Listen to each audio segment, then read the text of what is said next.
Cylinder விலையை ஏத்துறத மோடியும் நிறுத்தல, நாங்க குறைப்போம்னு சொன்னதை ஸ்டாலினும் நிறைவேற்றல.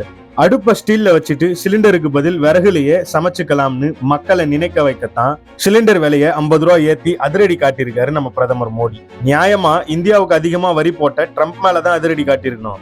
அவர் திருப்பி காட்டுவாருன்னு நடுத்தர ஏழை மக்களை இழிச்ச வாங்கன்னு சொல்லி சிலிண்டர் விலையை ஏத்தி விட்டாரு. மோடி ஏத்துனா என்ன, இங்க முதல்வர் சிலிண்டருக்கு 100 ரூபாய், பெட்ரோலுக்கு 5 ரூபாய், டீசலுக்கு 4 ரூபாய் குறைச்சு தர்றதா சொல்லியிருக்காருன்னு மு.க. ஸ்டாலின் நம்பின மக்களுக்கு அவரும் நாமம் போட்டு 4 வருஷம் ஆகுது. உலக அளவுல கச்சா எண்ணெய் விலை கடும் வீழ்ச்சியில் இருக்கிறப்பவும் பெட்ரோல் டீசல் விலையை ஏத்துறதும் டோல்கேட் கட்டணத்தை ஏத்துனதுனால விலை ஏறுமோன்னு பயந்துட்டு இருக்கப்ப இன்னும் சோதனையா சிலிண்டர் விலையை பாஜக ஏத்துறதும், பாஜகவே விலை ஏத்துனாலும் நாங்க குறைப்போம்னு தேர்தல் வாக்குறுதியில சொல்லி இப்ப வர திமுக மக்களை ஏமாத்துறதும் எவ்வளவு பெரிய கொடுமை.